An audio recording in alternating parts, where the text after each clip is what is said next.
fight against cancer? Where are we in the fight against cancer? Well, over the last 35 years I've been a consultant. There's been huge changes in Britain and right across the world. We've seen new types of combination of chemotherapy, less aggressive forms of surgery, conservative surgery for breast, bone, bowel cancer, and radiotherapy has become much more precise. Where's it all going to go?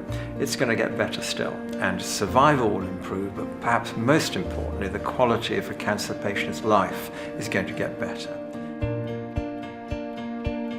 Right, we're here today to allow Ramsay UK to explore how we can find our place in the delivery of healthcare for patients with cancer using our facilities.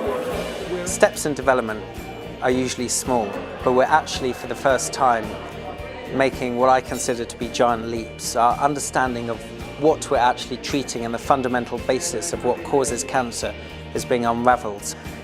With different treatments as opposed to a one-size-fits-all approach, based on our understanding of genomics and proteomics, is actually staggering now. In early prostate cancer, I think the big change is imaging. That will allow us to go from an era when we were blind to the location of the cancer to an era when we're not.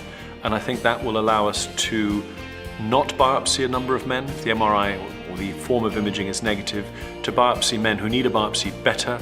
That better biopsy will allow us to risk stratify with more precision, and that will allow us to treat the people that need treating and not the people that don't.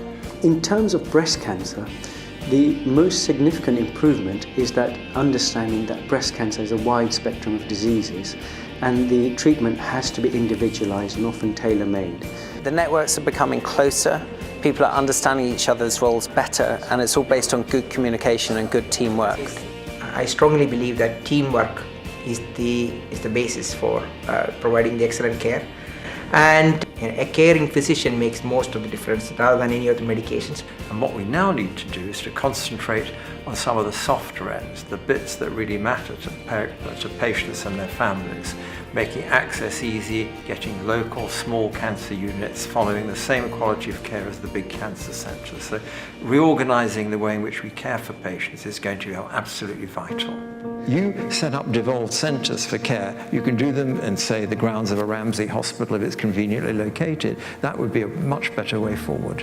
What we are understanding is that cancer is part of our bodies, it's part of society, and just like diabetes or heart disease, we are going to develop drugs, I believe, which are going to be able to slow the process down where people could actually live with cancer for many, many years. So I don't think there's a big cure, but I think the chance of surviving for many years is going up day by day.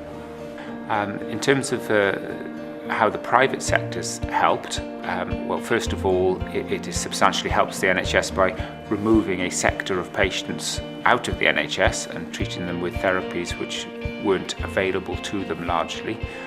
The private sector has a huge role to play, I think. It's interesting that the private sector can be a little bit more nimble in terms of adopting new technologies and innovating. I find that there's in the private sector actually it takes a lot of burden from NHS. I think what people need is choice, and having private insurance gives patients choice to go to see physicians when they want, and in the private sector can actually often be a gold standard model for NHS care.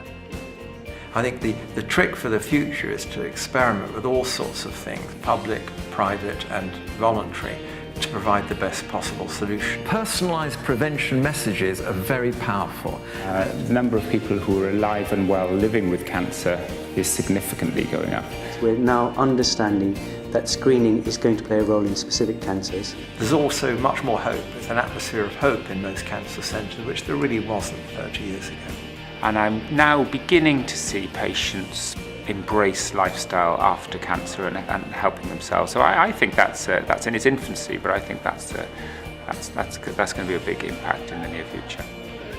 I think the most significant improvement is based around the fact that we're understanding that any cancer is not just one disease, it's thousands of different diseases, and you can treat them all differently. So we don't just improve people's quantity of life, we improve their quality of life as well. So it's the double approach about quality and quantity of life based on a molecular and targeted approach that makes it so much better than it used to be.